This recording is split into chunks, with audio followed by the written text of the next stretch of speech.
La sœur Angèle était une belle jeune fille, dont la beauté du visage était comparable à celle de son cœur pur. La sœur Angèle a su, dès son plus jeune âge, qu'elle voulait consacrer sa vie au Seigneur. Mais après plusieurs années passées au couvent, la sœur Angèle vivait désormais avec un lourd secret, qu'elle essayait de dissimuler derrière sa joie de vivre, en trouvant du réconfort dans sa force, sa détermination, et surtout dans sa foi, envers son Créateur. Car en effet, la sœur Angèle menait une double vie. Elle était une nonne parfaitement exemplaire, aux yeux de toute la communauté religieuse, elle était admirée et respectée par plusieurs sœurs, qui la prenaient même comme mentor, tellement que sa foi était remarquable, sans se douter de la terrible vie que la sœur Angèle menait secrètement. Car la plupart du temps pendant ses heures d'œuvre de charité hors du couvent, la sœur Angèle trouvait toujours des moyens de s'isoler, et d'aller vaquer à sa deuxième vie. Très souvent elle allait de maison en maison, en faisant croire aux gens qu'elle voulait leur prêcher l'évangile, mais elle cherchait à chaque fois des hommes qui vivaient seuls, avec qui elle pouvait se retrouver dans leur maison en toute discrétion totale. Une fois dans la maison d'un homme célibataire, Angèle lui prêchait la parole de Dieu pendant quelques minutes, pour le mettre en confiance, puis subitement elle enlevait sa longue robe de religieuse, et dévoilait une tenue très charnelle, qui mettait ses formes en valeur, et ne laissait aucun homme indifférent. Bien au contraire, la beauté et le beau corps de la sœur Angèle faisaient saliver tous les hommes qui croisaient son chemin, et ils tombaient tous sur son charme, et répondaient favorablement et avec tout le plaisir du monde, aux propositions de la sœur Angèle. Dès lors, la sœur Angèle se donnait à fond pendant la partie de jambes en l'air, afin que les hommes puissent prendre leurs pieds au maximum. Angèle emmenait ses clients au 7e ciel, sans faire aucune escale. Surtout parce qu'elle voulait qu'ils lui donnent assez d'argent, après la partie de jambes en l'air. Et sur ce coup la sœur Angèle avait toujours de la chance, car les hommes étaient tellement satisfaits. À chaque fois, au point où ils donnaient à Angèle, des grosses sommes d'argent auxquelles elle était toujours surprise, et très satisfaite. Malgré que ça lui faisait très mal dans sa chair, et surtout dans son être, de souiller le corps qu'elle avait décidé de consacrer au Seigneur. Après chaque partie de jambes en l'air, Angèle s'en voulait tellement, et elle priait en demandant pardon à Dieu pour tout ses péchés. Puis elle rentrait immédiatement au couvent, et reprenait sa vie de religieuse comme si de rien n'était. La sœur Angèle mettait tout l'argent que ses clients lui donnaient de côté, elle ne dépensait pas cet argent pour des futilités, car elle en avait vraiment besoin pour un but très précis qui lui tenait vraiment à cœur, et dont elle ne pouvait se dédouaner sous aucun prétexte.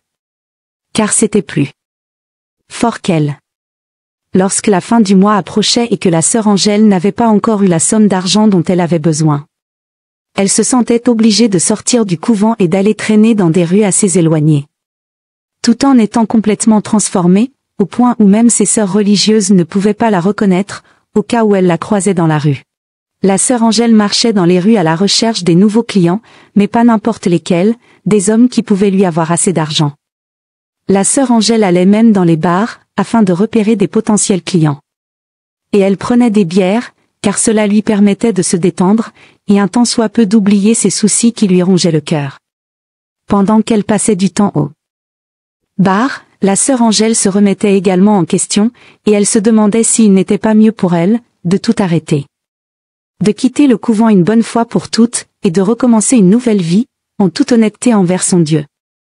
Mais sa foi, et sa conscience lui rappelaient qu'elle avait prêté serment, et qu'elle avait des obligations à remplir au couvent. Lorsque finalement elle trouvait un homme qui avait le profil qu'elle recherchait, Angèle se pressait d'aller chez lui, ou dans un hôtel de la place, afin de satisfaire ses désirs, le faire planer à volonté. Et avoir une bonne somme d'argent. Sauf que ce soir, ce client qui s'appelait Charles, était tombé très particulièrement sous le charme d'Angèle, et il lui a dit : « Tu es vraiment très belle. Ma chérie, Dieu t'a tout donné. Tu me plais beaucoup. Mais quelle est la raison pour laquelle une fille aussi belle que toi, donne son corps à des hommes pour de l'argent ?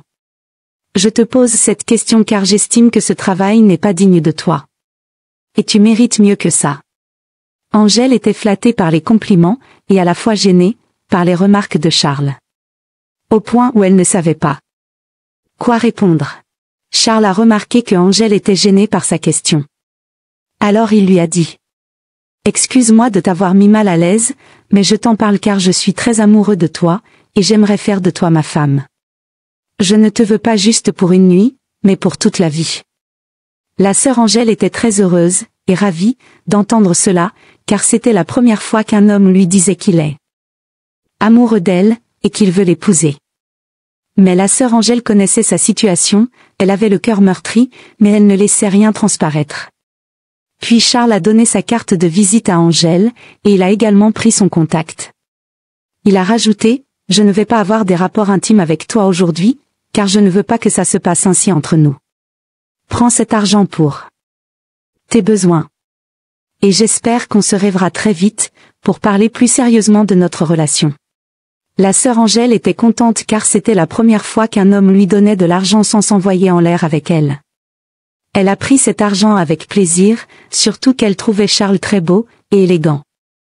Les jours passaient, et la sœur Angèle continuait à mener sa double vie. Elle avait plusieurs clients réguliers, qui savaient qu'elle était nonne, et qu'elle vivait dans un couvent. Ils appelaient Angèle sur son téléphone portable, pour lui dire qu'ils ont envie d'elle. Angèle se rendait chez le client dès qu'elle le pouvait, elle se mettait totalement à l'aise, avec les hommes avec qui elle s'entendait bien, ils lui offraient même du vin. Et Angèle le buvait avec plaisir, histoire de se détendre avant la partie de jambes en l'air. Ce jour-là, après avoir satisfait son client, la sœur Angèle n'est pas directement rentrée au couvent. Mais elle est plutôt allée chez sa mère qui habitait dans une ville située à 20 km du couvent. Angèle se rendait dans la maison de sa mère chaque fin de mois, et cela depuis plusieurs années, car sa mère gardait les 2 enfants d'Angèle. En effet, la sœur Angèle avait 2 enfants, qu'elle cachait chez sa mère, très loin de sa vie de religieuse du couvent. Angèle se donnait à des hommes pour avoir de l'argent, car cet argent lui permettait de s'occuper de ses enfants. Les nourrir, leur payer des vêtements, et payer leur scolarité. Car leur père qui était le prêtre supérieur. Oui, le prêtre. Car en arrivant au couvent la sœur Angèle était vierge, et elle avait l'intention de le rester jusqu'à la fin de sa vie. Afin de respecter le serment qu'elle a fait à Dieu. Mais le prêtre Jean-Paul avait abusé de la sœur Angèle, et l'avait dépucelée. Il s'envoyait régulièrement en l'air avec elle sans son accord. C'est ainsi qu'il a enceinté Angèle à 2 reprises. À chaque fois que la sœur Angèle était enceinte, le prêtre l'envoyait se cacher chez sa mère, vu qu'elle vivait dans une ville éloignée du couvent. Il faisait croire à tous les religieux, qu'il envoyait là. Sœur Angèle en mission. Le prêtre obligeait à Angèle de laisser les enfants chez sa mère et de cacher leur existence. Le comble c'est que le prêtre Jean-Paul refusait catégoriquement de s'occuper de ses enfants. Il n'avait jamais donné à la sœur Angèle ne fût-ce qu'un centime, pour prendre soin de ses enfants. Bien au contraire, à chaque fois que la sœur Angèle était enceinte et qu'elle l'annonçait au prêtre Jean-Paul, il entrait dans une colère noire. Et criait sur Angèle en lui disant « Tu n'es pas la première, ni la seule religieuse avec qui je m'envoie en l'air. Mais tu es la plus stupide. Ne sais-tu pas quoi faire pour ne pas tomber enceinte comme les autres sœurs? Vu que tu as voulu avoir des enfants, tu vas t'en occuper toute seule, et je ne veux pas entendre parler d'eux. Débrouille-toi toute seule. » La sœur Angèle a supplié le prêtre Jean-Paul à plusieurs reprises, pour qu'il s'occupe de ses enfants, car ce n'était pas l'argent qui lui manquait, il en avait en abondance. Mais il ne voulait rien donner à la sœur Angèle, car le prêtre Jean-Paul a toujours été un homme méchant, sans aucune valeur, et surtout sans aucune foi. À plusieurs reprises la sœur Angèle avait même surpris le prêtre Jean-Paul en train de s'envoyer en l'air avec des hommes. Car il adorait prendre son pied avec des moines. Le prêtre Jean-Paul était bi. Il s'envoyait en l'air avec les sœurs du couvent comme bon lui semblait. Et il faisait de même avec les hommes. C'est son comportement qui a poussé la sœur Angèle à se souiller, en donnant son corps aux hommes pour de l'argent, car elle en avait besoin pour s'occuper de ses enfants.